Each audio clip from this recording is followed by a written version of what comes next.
Ketimbang antum minta-minta al-luqmah wal luqmatan, at-tamra wat tamratan, sesuap dua suap, sebutir dua butir kurma, antum berdagang aja, dagang gitu, masya Allah. Tapi ternyata banyak orang-orang yang melanggar hak-hak sosial. Jalanan umum dipakai buat dagang, kita asik ngambilin untung, ya. Aktivitasnya mah keren kan, sebelum dagang sholat duha gitu kan, ya, lagi dagang sambil ngegoreng, ngezikir, sambil ngulek, baca sholawat, ya. Tapi ternyata tempat yang kita tempatin bukan tempat kita, ya, tempat orang biasa dilalu lalang sama banyak orang. Kalau seandainya dia celaka gara-gara tempatnya kita rampas, ya, bukan tidak mungkin dia akan menuntut di hadapan Allah terhadap kezaliman seseorang yang telah merampas haknya itu. Jadi nggak sembarangan, ya, orang jualan, orang dagang, saya mau nafkahin keluarga saya kok, saya pengen jadi suami tanggung jawab, tapi nggak bener caranya, hati-hati. Maka masya Allah tuh, saya seneng banget kalau ada tanah kosong, ya, kita kerjasama sama pedagang-pedagang, kasih tempat deh, ya, biar tertib, jadi food court di situ, nggak usah sewa, bagi hasil aja, misalnya begitu. Lu boleh tempatin di sini, nggak usah pada sewa, bagi hasil aja, gimana? Ya, 30%, 70% juga nggak apa-apa dah, nggak ada masalah. Yang penting apa? Jangan sampai pedagang-pedagang kita, saudara-saudara kita dapetin, ya, penghasilan dari usahanya dengan cara merampas hak orang lain. Ya, orang kelaparan tuh mudarat, tapi jangan menghilangkannya pakai mudarat yang lain, ya, supaya keluarga nggak kelaparan, itu mudarat, dihilangin, tapi pakai mudarat yang baru, jangan, ya, harus dihilangkan mudarat itu, gitu ya. Ini contoh-contoh ketimpangan fikih sosial yang terjadi di masyarakat kita. Nah, bagaimana hak jalanan dalam nas syariah Islam? Di dalam beberapa riwayat, ya, sebagaimana Rasulullah sallallahu alaihi wasallam, beliau bersabda, anna Rasulullah sallallahu alaihi wasallam qala bainama rajulun yamshi bi tariq, ketika ada seorang laki-laki, kata Nabi, lagi berjalan asik di satu jalanan, ya, tiba-tiba wajada husna syaukin, dia menemukan ranting pohon yang berduri. Dia ngerasa, kalau gue keinjak aja sakit, gimana ntar orang lain. Akhirnya apa kata Nabi? Fa akhadah, ya, itu ranting diambil, disingkirin, dibuang, ya, supaya apa? Supaya orang jalan nggak kena tuh duri. Itu kan perbuatan remeh tuh kan, ada batu di jalanan segede gaban, tahu segede gaban, ya, kalau ada orang meleng kesandung gitu kan, kita kadang nggak peduli, ya. Ada hal-hal yang di jalanan yang membuat orang jadi susah, ya. Ini dilakukan oleh seorang laki-laki, pekerjaan remeh, ya. Apa yang didapat oleh si fulan ini, ya, fasyakarallahu lah, Allah berterima kasih sama itu hamba itu, ya. Allah berterima kasih kepada seorang laki-laki ini. Bentuk rewardnya apa? Allah hadiahkan apa? Faghfarolah, Allah ampuni dosa-dosa dia. Jadi jalan tobat sebenarnya banyak, Bang. Ya, ada preman pensiun. Wah, preman pensiun, dulu gue nyakitin orang banget ini, ya, ngerampas hak jalanan. Tobatnya bagaimana? Disisir aja dari ujung pintu masuk komplek kita sampai pintu keluar, ya. Jangan sampai ada, ya, penghalang-penghalang jalanan yang membuat orang jadi susah. Ranting pohon saja yang berduri suruh singkirin. Ini buat polisi tidur segede gaban, ya, polisi tidurnya segede punuk unta. Bayangin kalau anak antum punya motor underbone yang ceper-ceper, kira-kira lewat nggak tuh? Kagak lewat, nyangkut tuh motor di polisi tidur itu, ya. Bukan kagak boleh bikin polisi tidur, ada aturannya. Ini udah tinggi, lebar lagi, masya Allah, la haula wala quwata illa billah, ya, nggak tahu aturan. Ya, kalau ditanya, buat apa Pak RT bikin kayak beginian? Ya, di sini banyak maling motor, biar kalau dikejar nggak kencang-kencang. Maling motor bisa dihitung jumlahnya. Orang baiknya banyak di komplek ini, yang make jalan kita. Ya, jangan justru menghilangkan mudarat, ya, dengan mudarat yang baru. Orang yang baiknya banyak, pakai itu tempat, pakai jalanan, jadi celaka. Dibuat dah yang tingginya sesuai dengan aturan, ya, jangan tinggi-tinggi, jangan lebar-lebar, ya. Orang ranting pohon aja, ya, suruh singkirin, ada durinya. Sama Nabi dan Allah Subhanahu wa ta'ala memberikan ampunan terhadap dosa yang dia lakukan. Masya Allah. Ya. Nah, kemudian dalam riwayat yang lain nih, anna Rasulullah sallallahu alaihi wasallam qala ittaqu al-la'anain, jauhi oleh kalian dua orang yang terlaknat. Sahabat nanya, wa man la'anani ya Rasulullah, kira-kira siapa tuh kedua orang yang terlaknat itu? Qala Nabi sallallahu alaihi wasallam, alladzi yatakhalla fi tariqin nas aw fi dhillihim, ya mereka yang suka buang hajat di tempat jalan manusia. Antum bisa bayangin, lagi asik-asik apa? Jogging nih, lari, jalan-jalan cepat, tiba-tiba keinjek ranjau orang. Antum kesel nggak? Kesel banget. Apes gua hari ini katanya. Ya, bukan nemu apa-apa, nemu ranjau orang, nemu kotoran orang. Kira-kira kalau keinjek sama kaki kita, keinjek pakai sepatu kita, yang keluar kata-kata apa? Laknat, sumpah serapah. Itu bukan orang, binatang tuh begitu. Biasanya begitu tuh. Ya, atau mereka yang suka ya buang hajat di tempat teduhnya manusia. Nah, ini hati-hati nih.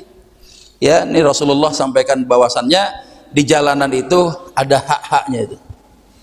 Makanya Masya Allah, ajarkan anak-anak antum kalau makan ya ada kemasannya, jangan buang sembarangan. Ya, yang benar ya disiapkan. Kenapa? Ajarkan kepada anak-anak kita ya, jangan sampai kita melanggar hak-hak orang banyak karena jalanan itu punya hak. Ya, termasuk Rasulullah SAW beliau sampaikan apa? Iyyakum wal julusa bit turuqat, hindari oleh kalian duduk-duduk di pinggir jalan.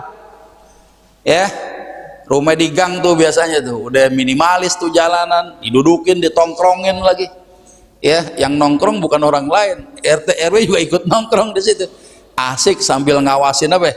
Ngawasin warga sebelah yang suaminya udah meninggal 3 tahun yang lalu, ya, yang anaknya 1 tuh katanya. Ya, Mahmud Abbas sama Mahmuda anak baru 1 gitu. Ya, dipantau dia nongkrong di pinggir jalan tuh. Ya, Nabi suruh apa? Hindari kalian duduk-duduk di pinggir jalan. Sahabat pada nanya nih, qalu ya Rasulullah ma lana buddun min majalisina natahaddatsu fiha. Ya Rasulullah, kalau kami memang butuh duduk di situ karena kami punya kepentingan, ada sesuatu yang harus kami bicarakan di situ.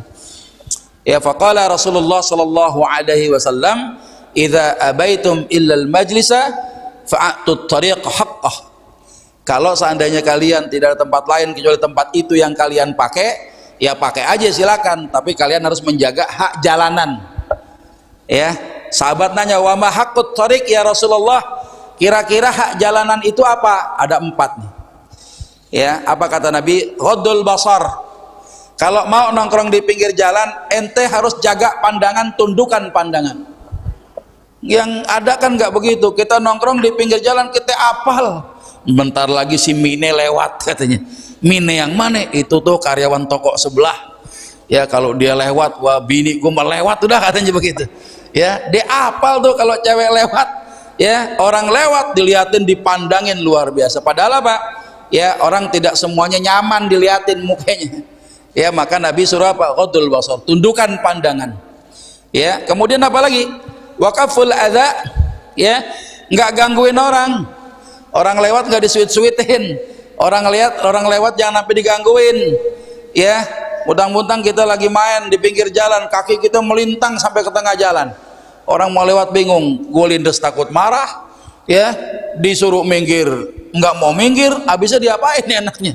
Kan gitu kadang-kala. Ngerasa nih kampung gua, ya, lu pendatang lu katanya. Ya, dia mau lewat, kakinya melintang sampai ke tengah jalan, gangguin orang nggak boleh. Ya, kemudian apa lagi? Waradus salam, suruh jawab salam. Kalau ada orang, assalamualaikum bang, waalaikumsalam, permisi bang, ya, iya bang, silakan bang, harus begitu. Ya, dia sopan sama kita sopanin lagi. Lebih-lebih dia mendoakan kita dengan ucapan salam, kita jawab kembali mendoakannya. Nah, ini yang paling penting nih. Wal amru bil ma'ruf wan nahyu 'anil munkar. Tujuan antum duduk di pinggir jalan itu berdakwah. Ngajak kebaikan, cegah kemungkaran. Kalau ada yang nongkrong tiba-tiba bawa minuman, topi miring, ya. Yang kalau minum singit jalannya. Yang kalau minum tuh orang jadi oleng gitu kan. Nah, kita dakwahin dia, jangan begini. Atau permainan-permainan yang awalnya emang nggak pakai duit, ya kan? Main gaplek, main kartu remi, sekarang udah pakai digital, ya pakai aplikasi. Main ludo tuh udah nggak pakai ngocok-ngocok dadu lagi, udah ya ada tuh pakai aplikasi di situ. Kasih tahu nih permainan nggak ada manfaatnya, sampaikan. Apalagi waktunya sholat bubar, ya. Kalau seandainya ada pelanggaran, kita berperan untuk mencegah kemaksiatan, kemungkaran terjadi. Nah, ini 4 ini syaratnya, ya. Nah, berarti kalau nongkrong di jalan jadi haram, enggak, hukumnya makruh. Nah, kemakruhannya biar tidak hilang bagaimana? 4 hak jalanan ini harus kita penuhin, ya. 4 hak ini harus kita penuhin, ya. Nah, kemudian juga termasuk Rasulullah sampaikan apa? La ya'khudhu ahadukum mata akhi la'iban wala jaddan. Janganlah salah seorang di antara kalian ngambil barang saudaranya, baik dia main-main apa beneran. Lagi ngobrol begini nih, asik teman kita nih, kawan kita lagi dengerin ceramah, tiba-tiba kunci motornya jatuh, ya dia kan nggak tahu tuh, kita main comot aja, dioper-oper ke sono kemari, nanti pulang taklim dia bingung, dia nyari sampai susah. Kita mah yang tahu kunci cengar-cengir, lu gak tega amat lu katanya. Ya tuh kunci nggak dikasih tahu, biar pulang agak siangan, orang kita masih demen nongkrong di sini katanya, diumpetin nggak boleh, ya. Yang beneran, ya, yang main-main aja kagak boleh, apalagi beneran nyusahin orang, nggak boleh. Wa man akhadha 'asa akhi falyaruddaha. Ya, barang siapa ngambil tongkat saudaranya, hendaknya dia mengembalikannya. Ini penting nih, ya. Di situ orang punya hak yang harus kita hormati, kita jamin hak-hak mereka, ya. Termasuk dalam hadis ini nih, man zalama minal ardi syai'an, barang siapa ngambil sedikit tanah, ya, dengan cara yang zalim, tawiqah min sabi ardin, dikalungkan oleh Allah Subhanahu wa taala itu di lehernya 7 lapis bumi itu. Hati-hati tuh, kita kadang bangun rumah batas tanah udah ketahuan gitu kan, ya. Kadang dari atas lurus, bawahnya miring, atau kadang sama-sama lurus karena kebetulan kita ada 2 lantai, ketimbang tetangga kita cuma 1 lantai doang, kita sengaja bikin lantai 2, 3 tuh sampai menjorok ke rumah dia, ya. Atasnya kan nggak dipakai gitu kan, sengaja. Itu banyak tuh di kampung saya begitu modelnya, ya. Ini rumah nggak dibangun ini, dia bikin itu jendela kamarnya justru menghadap ke tetangganya. Nah, kalau tetangga bikin rumah sampai naik ke atas, ketutup nggak jendelanya? Ketutup, bukan jadi masalah tuh ntarnya, ya. Atau ada orang yang izin, memang izin dia, saya boleh nggak izin bangun rumah sampai makan tanahmu tapi bagian atas saja, kan susah orang. Yang repot kalau ada orang pembeli yang baru membeli rumah, ya, tiba-tiba harus berhadapan dengan tetangga sebelahnya, dan nggak gampang itu membongkar rumahnya karena sudah memakan hak bagian atas tanah yang dibelinya itu. Jadi nggak sembarangan, ya. Sampai Nabi menyangka tetangga itu bagian daripada ahli waris, karena begitu seringnya malaikat Jibril alaihissalam mewasiatkan kepada Rasulullah untuk senantiasa berbuat baik kepada tetangga. Luar biasa tuh, ya. Jadi bayangkan kalau ada orang ngambil tanah sedikit saja, ya, sejengkal misalnya, dikalungkan 7 lapis bumi, maka nanti di padang mahsyar ada orang-orang yang tidak sanggup berjalan dengan kakinya, tapi berjalan dengan menyeret-nyeret wajahnya menghadap Allah, karena nggak sanggup dia angkat leher dia. 1 jengkal 7 lapis bumi, kalau semeter gimana? Kalau 100 meter kayak apa? Ya, berapa jengkal tuh 100 meter kali 7 lapis bumi itu. Nah, kita khawatir di situ, ya. Ini orang kalau mereka paham, ya, untuk menjaga hak orang lain sebelum berbuat mikir, aman dunia ini. Nggak ada lagi orang yang ahlul udud. Tahu ahlul udud? Ahlul hisab, ya, dengan kaidah fikihnya ni'matul udud ba'dad dahar, ya, nikmatnya ngerokok habis makan katanya. Itu nggak ada orang yang ngerokok sembarangan sambil naik motor, abunya nggak peduli, itu dibuang, dia isep aja gitu kan, dia nggak mikir tuh orang di belakang gimana. Kalau nggak kena mata, gamis, minimal gamis Ustadz pada bolong, padahal ngerokok kagak, kenapa pada bolong ngerokok di jalanan, ya. Ditemuin orang-orang yang ngerokok sembarangan, handphone bunyi sambil ngangkat handphone, ya, yang kanan ngangkat handphone, yang kiri pegang rokok. Kira-kira stangnya gimana caranya? Ya, stangnya dilepas. Ya, ini pegang handphone, yang kiri sambil ngerokok, nggak pegang stang motornya. Dia jago barangkali, ya dia sakti, nyawanya pada 2-3 nyawa, tapi yang di belakang gimana? Saudaranya itu kan nggak tahu dia. Ya, jadi orang-orang yang melakukan ya kelalaian di jalanan harusnya berpikir ulang ketika dia berbuat sesuatu, kira-kira nih, ya kira-kira itu mengganggu orang lain nggak? Contoh misalnya apa? Kata Nabi, orang yang nyolatin jenazah pahalanya berapa? Berapa pahalanya? Falahu qiratun, dapat 1 qirat. Kalau dia nguburin jenazah, tambahan lagi 1 qirat. Sahabatnya, ya Rasulullah, 1 qirat itu pahalanya kayak apaan katanya? Ya, itu sebesar gunung Uhud. Kalau antum umroh ada tur city tour tuh, ya. City tour tuh biasanya mampir ke gunung Uhud. Nah, antum lihat tuh, gunung Uhud tuh sekarang cuma gundukan apa? Tanah, seperti tanah merah gitu ya. Itu seperti itu kebaikan orang yang menyolatkan ditambah orang yang menguburkannya. Nah, sekarang antum lihat bagaimana pengantar jenazah. Ketika Rasulullah sampaikan asri'u bil janazah, percepat pengurusan jenazah, ya banyak orang salah mengartikan bagaimana mempercepat pengurusan jenazah. Ya, orang dianterin, ya dikawal itu jenazah, ya di tempatnya yang terakhir, di tempat pemakaman. Tapi ketika dia mengawal si jenazah, bagaimana perilaku di jalanan? Ternyata dia banyak melanggar kehormatan orang yang masih hidup. Ya, padahal kaidah fikih ulama nyatakan apa? Hurmatul hayyi a'zam min hurmatil mayyit. Kehormatan orang yang hidup lebih didahulukan, lebih diagungkan ketimbang yang kehormatan orang sudah mati. Makanya kalau ada orang meninggal dunia udah dikuburin, segerain bagi warisnya. Kenapa? Yang mati nggak doyan durian montong, tapi yang hidup masih dokok durian montong. Ya, yang mati udah nggak doyan lontong sayur, tapi yang hidup keluarganya masih doyan lontong sayur, mie ayam, apa lagi? Serabi duren gitu kan. Sehingga apa? Kita perlu disampaikan hak orang yang hidup itu. Apalagi tadi di jalanan, ya orang nggak ngasih jalan, tiba-tiba diketokin sama bambu, ya yang ada bendera kuningnya, nggak mau jengkir juga, dimaki-maki, akhirnya berselisih, yang dimaki nggak terima, berantem di jalan, kalah masa, kalah jumlah, habis mobilnya, ya spionnya hancur, kacanya pecah, muka yang bawa mobil nyonyor ditonjokin sama orang yang ngawal.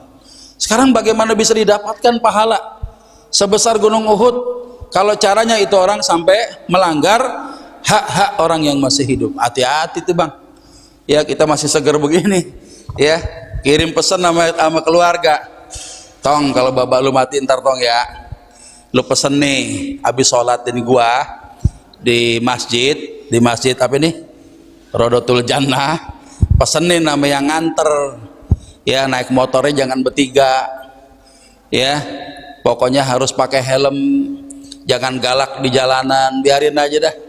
Ya, kalau jalanan emang macet, emang waktunya macet, semua orang ngerasain susah, ya biarin aja dah. Ya, jangan sampai ganggu orang yang masih hidup, apalagi sampai orang hidup dibikin jadi pengen jadi mati kemudian, kan bahaya ini. Ya, orang yang hidup itu kita langgar hak-haknya, sampaikan nama keluarga kita. Ya, sampaikan tuh, jangan sampai ada bentuk pelanggaran-pelanggaran. Ya, itu contoh ketimpangan fikih sosial yang kita disadari atau tidak, justru berharap dapat pahala, malah pahalanya kagak ada karena perilakunya tidak sesuai dengan aturan yang diajarkan oleh Rasulullah Sallallahu Alaihi Wasallam. Termasuk fenomena Haji Pulan sama tetangganya. Si Haji Pulan kayaknya 7 turunan. Ya, ada saudaranya kok miskin, oh ternyata keturunan ke-8 udah habis hartanya. Ini keturunan 7 turunan nih. Ya, ada Haji Pulan terlanjur kaya gitu kan. Ya, dia kaya banget tapi 7 turunan gak habis-habis bandeknya itu.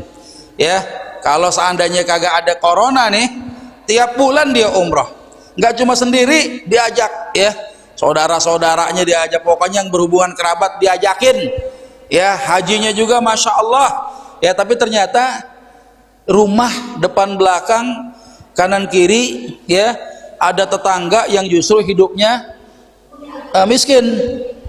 ya terlilit dengan hutang-hutang rentenir, terjebak sama pinjaman apa? Online, ya, riba gitu kan. Sementara dia asik punya duit, dia ibadah, dia khusyuk, ya, tapi ternyata tetangganya banyak yang kesusahan. Ada orang miskin yang harus kita gaulin, orang miskin yang menjaga muruah, Pak. Apa itu muruah? Kehormatan. Jangankan dia minta, minjem aja dia ogah, malu di hadapan Allah. Biarin gua lapar, hari ini lapar, besok juga kenyang, ya, karena orang mati itu yang lapar mati, yang kenyang juga mati, ya enggak? Yang miskin mati, yang kaya juga mati. Kenapa amat diri sibuk-sibuk? Ya, kadangkala ada orang miskin yang begitu tuh, menjaga kehormatannya di hadapan Allah, nggak mau minta-minta sama makhluk. Kita kalau nggak gaul sama dia, kita nggak tahu kesulitan dia. Kita asik ibadah, ya, foto-foto sana sini, ya, berjalan ke luar negeri, ya, berkali-kali, tapi kita lupa tetangga kita ada yang kesusahan, ya. Bagaimana itu ketika ada tetangganya yang kalau minta aja malu, malunya sama Allah bukan sama makhluk, ya, nggak mau tuh minta, apalagi sampai ngutang, khawatir nggak bisa bayar, biarin dia lapar dah, ya, karena penyebab kematian tuh karena ajal, bukan karena lapar, ya. Yang kenyang aja mati, ya. Penyebab kematian itu bukan karena nggak pakai masker, yang pakai masker aja mati, ya kan. Artinya dia tahu tuh, ya, udah dah gue lapar, biarin dah, gitu kan, ya. Dia mohon pada Allah, ya, yang maha sebaik-baik memberikan rizki. Malu dia. Nah, yang begitu tuh kita gaulin. Nah, kalau ada fenomena Haji Fulan sama tetangganya, terjadilah ketimpangan sosial. Si Haji Fulan asik beribadah tapi lemah dan kurang dari sisi sosialnya. Apa kata Nabi? Laisal mu'min alladzi yashba'u wajarhu ja'iun ila jambih. Tidaklah disebut orang itu sebagai orang yang beriman ketika dia kenyang sementara tetangganya lapar sampai ke lambungnya. Kalau orang lapar baru di mulut aman, ya, lapar di mulut, contohnya begini, lapar di mulut nih, ntar abis taklim saya mau mampir di tukang sate, apa itu yang ada shopnya di samping Baitur Rahman, ya, udah ngancem nih, ntar ketemu Ustaz Anwar dah, Ustaz Anwar udah datang tuh, kita ke sono aja, kita makan dah, ya, lapar nih baru di mulut, ya. Ketika kita datang ke sono, warungnya tutup, ya, lagi ada syuting misalnya begitu, ya. Kira-kira gimana kalau cuma lapar di mulut? Masih aman, ya, masih aman, masalah rasa kan. Tapi kalau udah orang ngerasain laparnya di lambung, sebagaimana di masa Rasulullah, kaum muslimin ngalamin masa kelaparan yang luar biasa, ya. Sahabat Abu Bakar radhiyallahu an lapar, sahabat Umar lapar, ya. Umar merasakan kelaparan, diganjallah satu batu tuh lambungnya, berharap pengen ke rumah sahabat beliau Abu Bakar radhiyallahu an, berharap nanti di rumah Abu Bakar radhiyallahu an ada makanan, mau minta, katanya lapar banget. Sampai di sono apa yang terjadi? Ya, Sayyidina Abu Bakar radhiyallahu an justru merasakan lapar juga. Kalau Umar radhiyallahu an kemudian beliau mengganjal lambungnya dengan satu batu, justru Abu Bakar mengganjalnya dengan apa? 2 buah batu. Ente lapar? Iya, sama gue juga, ya, gue aja ganjal 2 batu. Terus gimana kita? Ke rumah Rasulullah aja dah. Kali aja di rumah Rasulullah itu ada makanan, ya. Dua-dua sepakat menghadap Nabi, ceritakan maksudnya apa yang terjadi. Ya Umar, kau lapar? Wahai Abu Bakar, kau lapar? Aku pun juga merasakan lapar. Apa? Nabi mengganjal 3 buah batu lambungnya itu, masya Allah. Itu kalau udah lapar sampai ke lambung begitu tuh, pahit, ya. Lidah kita apa? Kerongkongan kita pahit, nggak ada isinya, ya. Nah, ini jangan sampai ada tetangga yang sampai begitu kelaparan, ya. Maka alhamdulillah sekarang sudah muncul, ya, gerakan-gerakan memberikan makan, ya. Mau tuh orang habis sholat Jumat, mau kagak sholat Jumat, kita bagi aja dah, biarin. Karena diantara 3 perkara yang meninggikan derajat, ya, kata Nabi apa? Orang yang suka ngasih makanan, derajat kita ditinggikan oleh Allah Subhanahu wa Ta'ala, ya. Nah, selanjutnya ini satu bukti bahwa diantara perintah dan larangan Allah, di situ ada banyak sekali, ya, pembahasan tentang fikih sosial, menjaga hak-hak sosial. Contohnya apa? Dalam ibadah dan muamalah. Contoh dalam bab toharoh, ya, Islam mewajibkan wudhu, disunahkan mandi, kecuali ada sebab sehingga mandi kita jadi wajib. Pakai pakaian yang bersih, wangi, gitu kan? Senang nggak orang ngadepin gitu? Udah bajunya bersih, ya, baunya wangi, enak orang. Ya, kita menjaga hak sosial. Kenapa? Jangan sampai dia tersiksa dengan bau busuk, ya, ampeknya baju kita itu seminggu nggak dicuci, digantung doang. Ya, di gamis masih ada 7 hari lagi nih, ya, digantung. Ntar sholat zuhur pakai lagi, ntar asar pakai lagi, 7 hari begitu. Ya, orang yang makmuman sama dia sebelahan, kira-kira gimana? Gue udah apal aja dah, kalau baunya model begini si fulan pasti ntar kemari. Bayangin, ya, bau ampek gamisnya kayak bau sampah di Bantar Gebang nyampe kemari. Masya Allah, kita apal, ini bau ampek begini ntar si fulan datang katanya. Ya, kita kan nggak mau, ya, memberikan apa? Mengabaikan hak-hak sosial.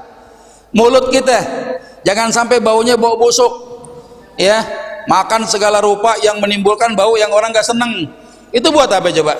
Dimakruhkan kita makan sesuatu yang menimbulkan bau kurang sedap. Masuk masjid kita khawatir lagi takbir Allahu Akbar, suaranya mah merdu, ya, Allahu Akbarnya mah keren, ya, tapi ternyata yang keluar bau busuk, ya.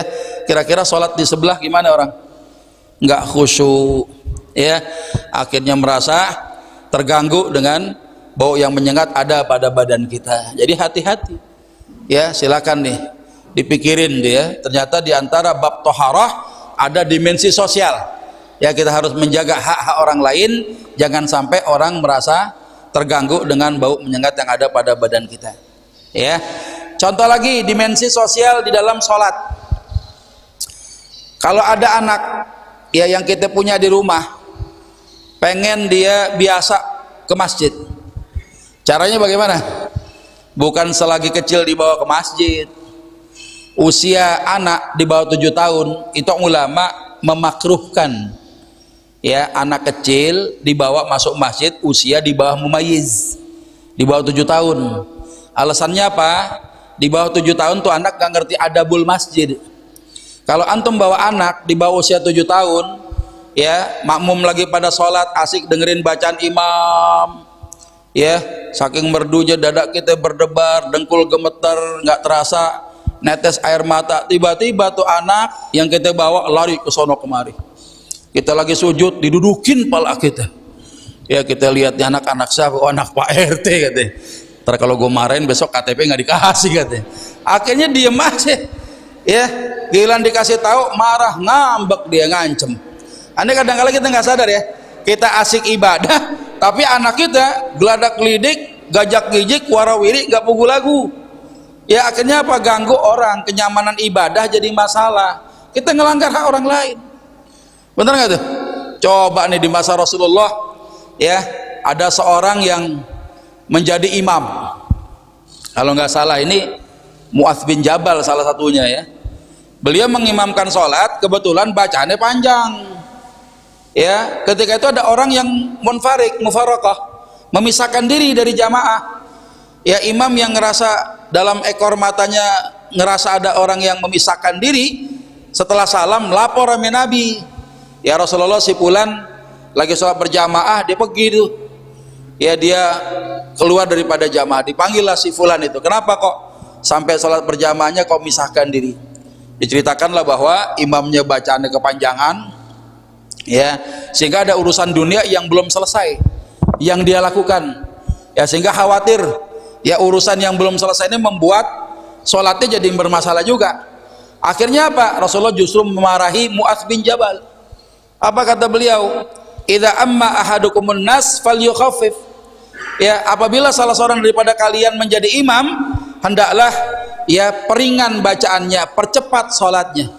Fa inna fihi as-saghir wal kabir wad dhaif wal marid, karena di belakang itu ada siapa?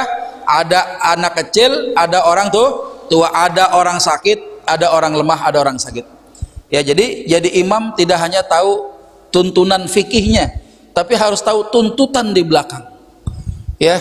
Ini udah sholat zuhur nggak kedengeran imam baca surat Yasin, ya. Ini kejadian, ya, demi Allah, ini ada orang yang rajin ngaji, dia jadi imam, bacanya lama, orang sampai gemeteran karena hari itu kan waktu istirahat makan. Ya, ditanya sama tetangga saya, lu kenapa lama sih baca apaan? Baca surah Yasin sampai habis. Ya, dia nggak tahu fikihnya itu. Akhirnya besok-besok kalau mau sholat, kalau dia ngimamin, orang-orang pada ngancem, ntar aja gue masuk masjid ntar dia lagi imamnya. Sampai begitu. Ya, sampai diancam begitu. Udah musolanya kecil, tapi yang sholat banyak di situ. Ya, ojol-ojol pada mampir, ya, orang-orang transit pada mampir. Tahu dia imamnya kemarin begitu, wah udah pada ngancem aja udah. Ntar aja suruh sholat sendiri aja dia katanya. Ya, itu sampai seperti itu. Nah, jadi Rasulullah perintahkan kepada si imam ini apa? Fal yukhaffif. Itu kan pemenuhan hak sosial. Bahkan Rasulullah ketika jadi imam, kedengaran ada anak kecil nangis digendongan ibunya, apa yang terjadi? Rasulullah memperingan bacaannya, memperpendek surat yang beliau baca. Agar apa? Jangan sampai tuh anak mengganggu ibunya. Itu kan hebat di masjid. Ya, apalagi 1,5 tahun kita ngalamin pandemi. Ya, disuruh tuh renggang-renggang, ikutin. Itu kenapa? Untuk menjaga hak sosial sebenarnya. Kalau antum paham sama agama kita, nggak usah nentang gitu. Wah, sholat sapnya renggang-renggang, harus dirapetin. Ini keutamaan sholat berjamaah, katanya begitu. Itu kan sunnah aja. Tapi ketika ada sebab, ya, ketika ada sebab, apalagi itu kemudian muncul fatwa ulama tentang kedaruratannya, jangankan bicara yang sunnah, yang haram aja jadi boleh dilakuin, coba. Sekedar untuk menghilangkan kemudorotan, apalagi sekedar sunnah. Disuruh renggang-renggang, jangan sok-sok ngerapetin diri dong. Kenapa? Tetangga sebelahmu itu kalau merasa nggak aman, nggak nyaman sampingmu, kita melanggar hak orang lain. Suruh pakai masker, pakai dah masker dah. Ya, pakai masker tuh. Kenapa? Untuk ngejaga orang jadi nyaman. Maksudnya kan begitu sebenarnya. Ya, maka kalau ada orang yang sudah memahami tentang konsep agama kita, nggak akan lagi kemarin kedengeran ada mayit yang terpapar COVID, dia meninggal, direbut jenazahnya, dikeluarin dari petiknya, dikubur secara normal. Padahal itu adalah protokol yang begitu ketat. Untuk apa? Untuk menghormati, menjaga kehormatan orang masih hidup. Kalau kita paham tuh, ya, ini karena kita jarang ngaji, orang-orang jarang taklim, ya, menganggap benar perbuatan karena hawa nafsu dia. Kan babe gue meninggal tuh, kapan lagi gue lihat sekarang? Ya, gua harus ada nih mandiin segala macam. Hukum memandikan jenazah fardu kifayah kok. Ya, kalau sudah dimandikan ya sudah. Kalau di sana di rumah sakit sudah disolatkan ya sudah, selesai. Kalau pengen nyolatkan juga ada bab sholat gaib namanya. Ya, sekalipun ulama berbeda-beda, yang mengatakan sampai 3 hari saja, ada yang mengatakan kira-kira sampai jenazahnya benar-benar rusak. Ya, ada sholat gaib. Rasulullah tuh sholat gaib ketika seorang merbot Masjid Kuba. Kalau beliau datang ke Masjid Kuba setiap hari Sabtu, di hari Sabtu itu nggak ketemu sama merbot itu. Kenapa? Meninggal. Ya, dia sudah meninggal ya Rasulullah. Akhirnya Rasulullah minta apa? Tunjukkan di mana kubur si merbot ini. Akhirnya ditunjukkan kuburnya. Rasulullah ngapain? Sholat jenazah di hadapan kuburnya merbot Masjid Kuba itu. Jenazahnya udah dikubur, bukan disuruh gali lagi, enggak. Ya, tapi Rasulullah sholat ya gaib, sholat jenazah yang jenazahnya sudah dikubur itu. Dan banyak sahabat yang meniru apa yang Nabi lakukan. Ketika Sayyidah Aisyah meninggal dunia, Abu Hurairah menyolatkan jenazahnya padahal beliau sudah dikuburkan. Ibnu Umar radhiyallahu taala anhuma pun juga hadir pada waktu itu. Ya, maka kita kalau tahu ilmu nggak akan susah hidup kita. Ya, nggak akan melanggar ya hak-hak orang lain. Ya, nah, ini barangkali sekedar kulit-kulitnya saja yang saya sampaikan. Kalau dibahas banyak sekali bentuk ketimpangan fikih sosial, banyak banget. Ya, ini memang harus segera kita sadari bahwa ketika Islam datang membawa syariat, salah satu tujuannya apa tadi? Ya, memberikan kemaslahatan ya kepada kehidupan manusia di dunia wal akhirah. Jadi masya Allah tuh, kita sebagai seorang Muslim hadir di satu peradaban masyarakat harus memberikan kebaikan di situ. Ya, jangan malah jadi biang kerok gitu ya. Nah, ini jangan sampai kita gelar pengajian di rumah sih, nggak di jalanan. Cuma mulai taklimnya jam 10 malam. Dari mulai habis Isya main apa? Marawis gitu kan. Baca sholawat, nggak apa-apa, sholawatnya bagus. Ya, cuma ingat tetangga tuh ya, baru punya anak kecil. ya anaknya susah tidur, ya giliran emaknya tidur anaknya bangun, giliran anaknya bangun anaknya tidur lakinya yang bangun, kan bingung kan ya, anaknya kan tadi tidur tuh, anaknya bangun ya emaknya tidur bangun juga, ini giliran anaknya tidur ya lakinya yang nggak bisa tidur ya, bangunin bininya, akhirnya bininya kesian ya. Nah ini banyak kejadian semacam itu. Mau ngomong kagak enak, minta cara sama saya, gampang Pak, antum datengin rumah ustadznya, bawa jeruk 2 kilo ya, bawa manggahnya 1 kilo ya, sama apa ya, pisang Ambonnya bawa, dah ceritain masalahnya ya, itu buah kasihnya depanan jangan belakangan, kalau di depan enak ngomongnya ya, jadi nggak baperan, dia sampaikan saya begini-gini punya anak kecil, saya senang banget kalau bisa menghadiri taklim, tapi saya pulangnya selalu malam sehingga istri saya kesulitan. Gimana solusinya Ustadz ya? Kira-kira nih supaya ya taklimnya tetap bisa berjalan, tapi minimal speakernya jangan sampai keluar-luar, ya cukup di dalam saja. Kan enak ngomong begitu. Ya Ustadz yang baik, Ustadz yang menjaga kehormatan tetangganya, dia nggak perlu marah. Ya, dia harus memikirkan tuh hak tetangganya. Ya, wallahu a'lam bishawab, itu yang bisa disampaikan. Kalau ada pertanyaan, dipersilakan. Baik, alhamdulillah kita sudah dengarkan nasihat-nasihat dari Ustadz Ibnu Rahman Al-Bukhari. Langsung aja kita ke sesi selanjutnya, yaitu sesi tanya jawab. Kepada para jamaah sekalian yang ingin bertanya, dipersilakan. Ya, silakan.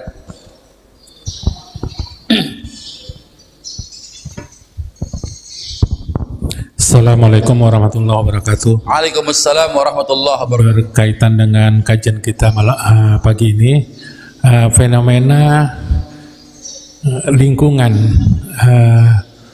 yang apalagi di perumahan ini ada pasum. Nah, sementara para pengurus baik dapat upeti ataupun tidak itu memberikan perizinan. Contohnya ada depan toko itu ada pasum cukup besar, bahkan bisa si toko tadi ini memajukan tempat sampai di floor, seakan-akan pemilik dia itu buat usahanya. Nah, kalau dari tokonya kita udah jelas tadi, berarti kan dia menjolimin ya. Bagaimana dari lingkungan, pengurus lingkungan yang memberikan izin, baik lingkungan sekitarnya maupun desa, yang ada upetinya, ataupun tidak. Kalau tidak ini nggak mungkin nggak ada upeti, itu jarang terjadi. Tapi rata-rata ambil upeti, ambil setoran. Nah, itu yang pertama. Yang kedua, bagaimana itu ada seorang ustadz mau bikin ceramah dikawal dengan pakai serine, ya, nyong itu supaya agar alasannya cepat untuk mencapai tempat kajian tersebut. Demikian. Assalamualaikum warahmatullahi wabarakatuh. Waalaikumsalam warahmatullahi wabarakatuh.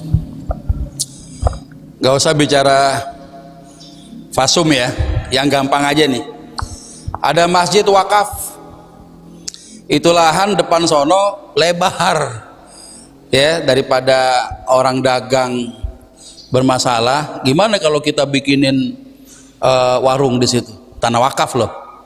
Akhirnya dibayar tuh sama pengurus, sama nazir, sama yayasan ya, sama ya pengurus masjid lah. Dia membayar sejumlah uang untuk bisa dia berdagang di situ ya. Selama uang yang didapat itu dikembalikan menjadi milik wakaf, nggak ada masalah. Mau desa mau pengurus wilayah RT RW, dia memberikan kebijakan dan itu dianggap itu boleh gitu. Artinya dalam batas-batas yang normal. Ada toko boleh melebarkan tempat usahanya dengan aturan yang begitu ketat. Misalnya kalau parkir susah karena gotnya tidak ada penutupnya, dibikinlah tutup, diplur dan lain sebagainya. Kemudian dia membayar sesuatu ya, nah bayaran itu harus dikembalikan menjadi milik umum, harusnya begitu ya, dikembalikan menjadi milik umum. Tapi kalau dia mengambil ya hasil daripada apa yang dikeluarkan atas kebijakannya secara pribadi, apalagi itu termasuk petugas negara ya, yang sudah digaji ketika dia melakukan satu pekerjaannya, fahuwa ghulul, maka itu bentuk korupsi, bentuk kecurangan. Ya, Nabi kan pernah sampaikan nih, man ista'malnahu ala amal, barang siapa yang kami berikan tugas, ya, farazaqnahu rizqan, yang dengan tugasnya dia udah digaji, ada gajinya Pak, ya, fama akhadha ba'da dzalik fahuwa ghulul, maka kalau dia mengambil, ya, sesuatu di luar gajinya itu, maka fahuwa ghulul, dia curang, dia korupsi. Ya, maka orang yang kalau misalnya dia termasuk perangkat desa, ya, yang dia memberikan kebijakan, ada sejumlah uang yang diterima, ya, itu harus dikembalikan kepada dana sosial yang dikeluarkan untuk sebanyak-banyaknya untuk kepentingan sosial. Kalau itu yang terjadi, cakep, boleh, gitu kan, gak ada masalah. Cuma kita tidak boleh menuduh sembarangan juga. Jangan-jangan masuk kantong pribadi nih, karena semenjak si Fulan, ya, nongkrongnya di kelurahan melulu, ya, dari nggak punya motor punya motor, ya, dari rumahnya ngontrak punya rumah nih, jangan-jangan nih, nggak boleh. Kita harus cari bukti itu, ya. Tapi kalau misalnya kita sekarang ikut taklim ini, ya, inilah pelajaran buat kita. Sesuatu yang didapat dari hasil yang bukan milik kita, itu milik umum, kembalikan menjadi milik umum, kepentingan untuk umum, ya. Termasuk masalah misalnya ada masjid wakaf yang digusur, banyak gak tuh? Banyak banget untuk kepentingan sosial, jalanan biar tembus gimana caranya, ya, akhirnya makan bangunan masjid. Ada yayasannya tuh, masjid digusur, diganti di tempat, kompensasi, ya, ada kompensasi nilai, ya, bukan nilai apa, bukan ganti rugi, tapi ganti untung. Nah, si pengurus yayasan ini yang ngurusin masjid wakaf dapat sesuatu dari developer, itu nggak boleh masuk kantong pribadi, masukin lagi ke dana kas wakaf itu, ya, sekalipun dia diundang makan sama developer supaya izinnya bisa lancar, ketua masjidnya dikasih amplop 10 juta, ya, wakilnya, ya, 7,5 juta gitu kan, terima saja, tapi jangan kita makan, masukin ke wakaf itu. Nih amplop belum gue buka nih, dari developer kemarin, diundang kita makan, ya, ini ada amplopnya nih, saya belum buka, saya masukin ke kas wakaf kita. Harusnya begitu. Nazir yang begitu cakep udah, ya, dia menjalankan amanah untuk memegang harta aset milik umat, dikembalikan kepada aset umat. Nah, kemudian lagi ada orang yang bukan siapa-siapa, pejabat bukan, petugas negara bukan, yang berdasarkan aturan dia mendapatkan fasilitas pengawalan, ya, tiba-tiba harus dikawal, ya. Kalau tadi contohnya Ustadz, itu bukan Ustadz yang minta itu, kadang Ustadz diundang, ya, Ustadz diundang, tiba-tiba dijemput, udah lengkap dengan pengawalan itu, ya. Nah, ini kan pada kondisi yang semacam itu, kalau itu peraturan diterapkan, ya, itu kan sebenarnya yang normal saja, ya. Yang normal saja itu sudah bentuk kezaliman sama masyarakat sebenarnya, Pak. Ya, kadang hari Sabtu, hari Ahad model libur begini, mobil, ya, di daerah Kuningan tuh kan banyak rumah menteri, rumah anggota dewan, DPR pusat gitu kan.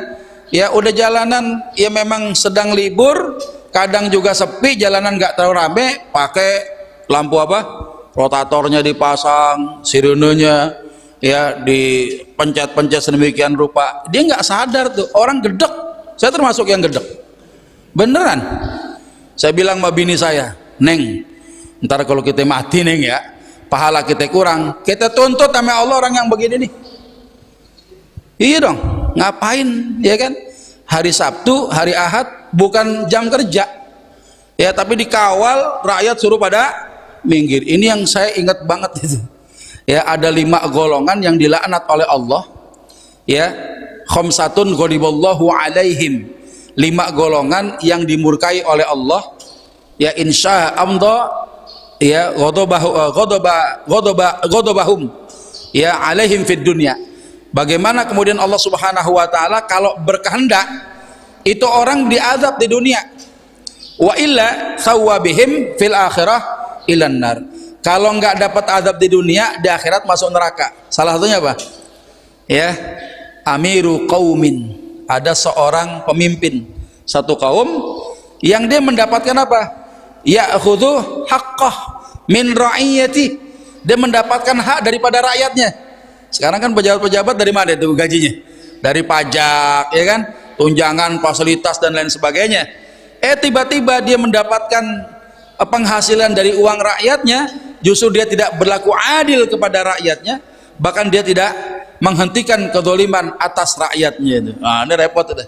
Ya, yang gaji kita, yang ngasih fasilitas kita, tapi yang jadi bos di jalanan siapa? Dia orang. Kita rakyat, ya udah, gitu kan? Ya lewat aja udah. Nah, ini kadang-kala kita nggak sadar ada bentuk kezaliman. Saya gedeknya kayak begitu, tapi ini pada cerita lucu. Saya ngawal pejabat justru ke daerah Magelang, naik pesawat dari Jogja lanjut ke Magelang. Sampai di bandara Jogja itu ada mobil mewah, kebetulan yang bawa tuh direktur security, dia ternyata ngawal. Wah, saya jadi kebingungan akhirnya. Nih gua di Jakarta aja gedek kayak begini, tiba-tiba saya dikawal sama ya mau motor apa BM pada waktu itu, orang sampai pada minggir dan sebagainya. Oh, ternyata kayak begini rasanya dikawal. Dan memang orang jadi enak, dia jadi ngerasain juga. Wah, yang begini ya, akhirnya orang jadi susah, orang macet dia bisa lewat dan lain sebagainya. Ini kan bentuk feodal sebenarnya. Ya, jadi negara bilang sudah merdeka, siapa bilang? Yang jadi penjajah tuh kita sendiri sama masyarakat ya.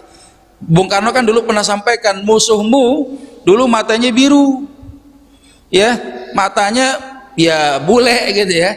Nanti ada musuh yang matanya sama kayak warna kamu itu. Ya maksudnya kayak gini sekarang. Ya yang jadi penjajah bangsa sendiri itu contoh begitu. Jadi kalau kita bukan orang yang punya fasilitas ke puncak misalnya, ya kita mau ada acara ke puncak, kita bayar tuh polisi untuk kawal kita. Itu apa namanya? Riswah. Kita nyuap dia. Ya, kenapa? Karena antrian jalanan itu punya hak yang sama. Ketika kita mendapatkan fasilitas yang khusus dengan membayar, itu namanya korupsi. Suap, ya, korupsi bagi orang yang nerima riswah itu. Ya, yang nyogok dan yang disogok sama-sama dapat laknat dari Allah Subhanahu wa taala. Ya, hati-hati itu. Ya, itu kira-kira Bang, mudah-mudahan bisa dipahami. Ada lagi? Masih ada? Bau kebulinya sudah sembriwing. Silakan, silakan. Ada.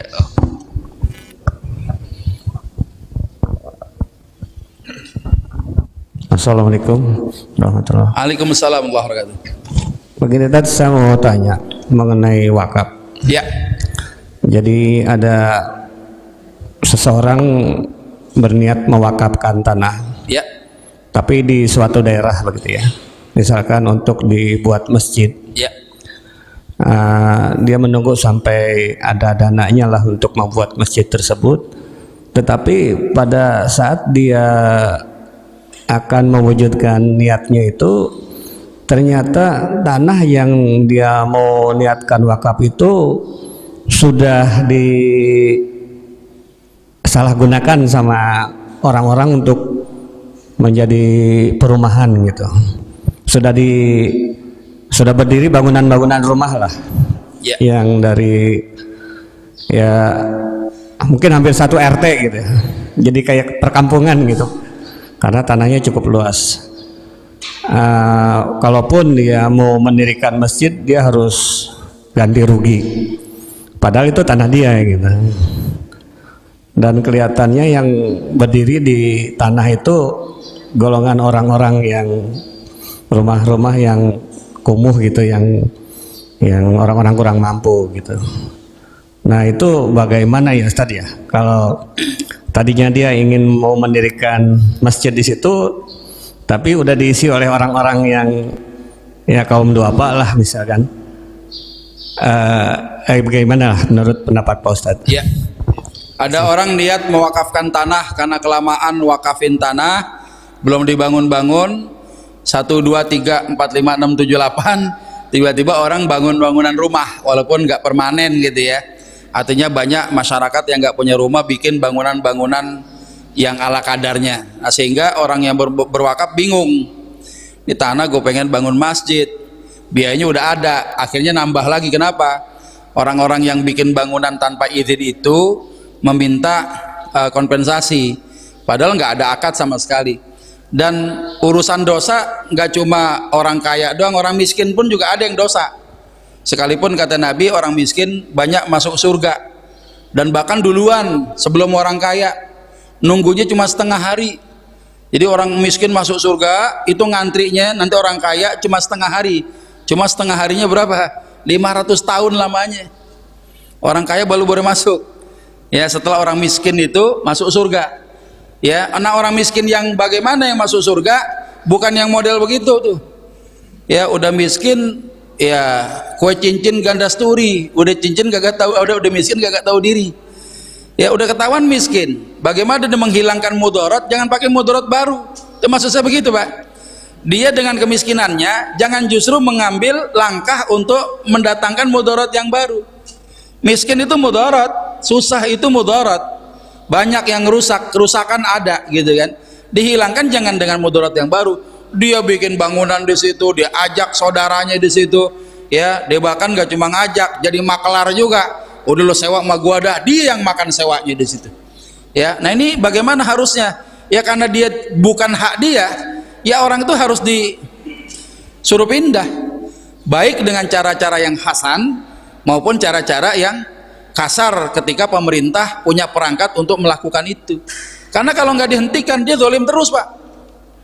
Zalim terus. Ya kata Nabi apa? Unsur akhaka zaliman aw mazluman. Tolonglah saudaramu baik dia dalam keadaan orang yang terzolimi maupun dia orang zolim. Sahabat kan bilang kalau orang yang dizolimi kami tahu ya Rasulullah bagaimana cara nolongnya, tapi orang yang zolim ditolongnya gimana? Hentikan daripada perbuatannya. Ngemis boleh nggak? Boleh kalau emang darurat. Orang tuh yang ngemis rumahnya kebakaran, ya harta bande dihabis, segala rupa hilang. Ya tadinya orang kaya, karena rumahnya kebakaran, bandenya habis. Kelaparan, dia minta hari itu sama tetangganya. Tetangga bagi saya dong buat sarapan saya sama keluarga saya pagi ini. Dapat deh tuh, ya nasi ulam, ya sama nasi uduk. NU kan ada dua sekarang NU tuh, nasi uduk sama nasi ulam gitu ya. Nasi uduk dapat, nasi ulam dapat, dibawa pulang, kenyang, jangan minta lagi. Kecuali ntar siang lapar baru minta. Itu namanya ngemis yang benar. Tapi kalau ngemisnya jadi profesi, mau lapar mau kagak diminta terus, ya dapat penghasilan di kota besar sampai sehari ratusan ribu sampai jutaan, di rumahnya di kampungnya rumahnya gede, motornya motor moge semua. Nah yang begini nih, ini zalim dia. Nah bagaimana menghentikannya? Jangan kita kasih, selesai. Kalau kita penasaran, ya Ustadz Anda niat sodako, ya udah antum kasih. Besok antum ke situ lagi masih ada nggak tuh orang? Kalau masih ada, berarti dia melakukan perbuatan yang haram. Ngemis tuh haram kalau jadi profesi. Nah bagaimana menghentikannya? Kalau kita usir-usir emang kita siapa ya? Satpol PP? Ya dinas sosial? Kan bukan. Minimal sadu zara'iyah, tindakan pencegahan biar dia nggak zalim, jangan kasih dia. Selesai urusannya. Nah sekarang kalau ada orang yang nempatin tanah yang bukan tempatnya, Bang, caranya bagaimana menghentikan kezaliman dia? Ya dengan cara yang hasan dulu, pada pendekatan. Tapi kadang-kala pendekatan malah dianggap kita ini orang yang lemah. Ya, dalam birokrasi lemah, akhirnya dibuat mainan, mintalah ini, mintalah itu. Yang punya tanah pusing udah. Ya akhirnya apa ya? Dia coba mengadu kepada penguasa, dengan perangkatnya akhirnya penguasa mengirimkan pasukan untuk mengusir. Itu bukan perkara nggak manusiawi, bukan. Justru yang tidak manusiawi dia. Kalau faktanya itu loh Bang ya. Kalau faktanya seperti antum cerita tadi, yang tidak manusiawi mereka yang menempatkan tempat yang bukan miliknya, nggak boleh. Ya, nah sekarang bagaimana kaitannya? Saya mau bangun masjid, sementara ada orang tinggal di situ. Harusnya kan dibuat akad dulu. Selama saya belum punya duit buat bangun masjid, ente nggak apa deh bikin bangunan di sini, tapi bikin perjanjian ya. Nanti kalau saya ada duit mau bangun masjid, jangan sampai pasang badan suruh pergi, misalnya begitu. Ya tapi ada orang mau nggak begitu? Kalau nggak mau pagerin aja udah, selesai urusannya. Ya jadi kita melihat sisi, jangan satu sisi saja. oh tuh orang miskin, ya kalau miskin boleh nyolong kotak amal masjid, ya kalau miskin boleh ngebegal, kan nggak begitu. Artinya orang miskin itu bisa saja berbuat dosa, ya ketika memang itu perbuatan itu yang melanggar ketentuan hak-hak orang lain, gitu kira-kira Bang. Jadi melihatnya dari berbanyak sisi, nah kita kembalikan, kita tarik kepada hal yang menjadi pokok permasalahan. Itu tanah bukan tanah dia, tanah orang. Ya, nah itu jangan sampai kita tempatin tanpa ada izin, ya kecuali darurat. Daruratnya bagaimana? Kalau nggak nempatin tanah di situ, orang banyak yang mati. Karena tanah di sekitar luar tempat itu sudah terkontaminasi dengan radiasi nuklir misalnya. Itu hanya tempat yang aman satu-satunya, sehingga dia bikin bangunan di situ untuk menyelamatkan diri. Nah, itu boleh, bukan halal, boleh. Kenapa? Ya keharamannya ada batasnya. Ya, ketika ditanya kenapa nempatin di sini, ini tempat yang paling aman. Kalau saya keluar dari lingkaran tempat ini, saya bisa mati. Kenapa? Banyak radiasi nuklir di situ, misalnya gitu ya. Itu contoh-contoh kecil lah. Jadi memang ulama, masya Allah ya. Pemikiran ulama tuh mustanir, ya mustanir tuh apa? Cemerlang gitu kan, ketimbang pemikiran orang awam. Orang awam tuh cuma mikir satu, ulama bisa 10 mikirnya. Ya kadangkala sesuatu yang gak dipikirin sama orang awam, ya ulama pikirin. Nah kadangkala apa yang disampaikan oleh ulama ini kadang buat orang awam jadi salah gitu. Ya misalnya contoh ada materi begini, riba yang bukan riba, maksudnya apa? Orang awam bilang itu riba, tapi kata ulama itu bukan riba. Lu mau denger yang mana? Gitu kan, orang awam apa ulama gitu kan. Misalnya contoh satu transaksi, ya ulama sepakat riba itu haram, tapi ulama tidak sepakat ketika ada sebuah transaksi apakah termasuk riba atau bukan, terjadi khilaf di situ, gitu kan. Ada ulama mengatakan itu haram karena mengandung unsur ribawi, ada yang mengatakan oh ini enggak. Kasus apa itu dulu? Oppo ya, Oppo apa OVO ya? OVO apa Oppo? Oh, OVO yang GoPay itu ya, yang imani itu kan, yang dulu anggapannya itu riba karena kita ngutangin pihak Gojek pakai, kita nggak boleh dapetin hadiahnya gitu kan. Sementara kalangan yang lain menyebutkan itu bukan minjemin, itu titipan wadiah, dan orang yang punya barang itu bisa ngambil kapan aja, dan itu terbukti ya, deposit masuk orang bisa pakai kapan saja dan bukan hutang. Nah sekalipun dulu sempat tegang gitu, ada yang mengatakan riba, ada yang mengatakan itu bukan riba. Tinggal orang awam ngikutin aja pendapat yang mau dipegang yang mana. Kalau dia bilang itu riba, ya harus totalitas mengatakan itu riba dari hulu ke hilir halusnya. Mengatakan riba, ini kan enggak ngomong riba, tapi ibarat emak-emak bawa motor ke pasar, kasih sen kiri beloknya ke kanan. Iya nggak, maaf nih mama nih, mudah-mudahan mama kita nggak kayak begitu. Ya, mama kita nggak gitu, nggak pakai sen beloknya kalau di sini. Ya itu masih mending sennya kanan beloknya ke kiri. Ini nggak pakai sen beloknya, ya. Nah jadi mengatakan ini nggak boleh, tapi satu sisi ya dia pakai juga kan masalah. Nah, contohnya gitu deh bang, kira-kira ya bang ya. Jadi masya Allah ulama memberikan pemikirannya buat kita ini mudah untuk taat pada Allah Subhanahu Wa Taala. Ada lagi ibu-ibu barangkali mau tanya? Yang di luar materi boleh nggak kira-kira? Satu aja. Kalau di luar materi boleh ada yang nanya? Boleh. Boleh ya. Ada, silakan barangkali di luar materi kita hari ini. Satu saja. Ya, silakan bang. Tafadhal. Di luar materi Pak Ustadz ya. Silakan. Assalamualaikum warahmatullahi wabarakatuh. Waalaikumsalam warahmatullahi wabarakatuh. Bagaimana dalam hukumnya dalam Islam? Kan ada restoran yang baik kita sudah bayar, tapi makan sepuasnya itu Pak Ustadz. Itu aja Pak Ustadz. Gimana? Restoran. Kita udah ditetapkan bayarnya katakanlah 100.000. Ya. Tapi kita makan sepuasnya gitu. Oh gitu. Itu dalam Islam gimana Pak Ustadz? Ya. Ada yang makan sepuasnya. Bayar 100.000, makan sak puasnya. Ya udah makan aja bang. Ya namanya prinsip ya berdagang itu kan antarodin ya. Dia sudah menghitung sebenarnya. Menghitung apa? Ukuran perut antum. Biar dikata makan sepuasnya juga ukuran perut kita sampai sih. Saya gede badan pak, makannya cuma sesendok loh pak. Bener, saya badan gede nih. Kalau ada kebuli saya makan sesuap, nggak secentong pak gitu. Nah jadi ukuran perut kita dia tahu udah hitung-hitungan. Ya artinya ya memang kalau ditanya apakah ada sistem gorornya gitu ya. Artinya goror tuh jadi nggak jelas gitu kan. Sebenarnya ketidakjelasan itu adanya di mana? Misal ada orang yang makan 100.000 tapi makannya karena memang dia dikasih izin, ya makan sak puasnya tapi nggak boleh dibawa kan gitu. Bener nggak? Yang nggak boleh dibawa ya. Makan sak puasnya bayar cuma 100.000. Itu kan jelas. Mana yang nggak jelas sebenarnya? Gitu kan? Kecuali antum makan sendiri bayar 100.000, bawanya berdua, tapi bayar satu, masalah.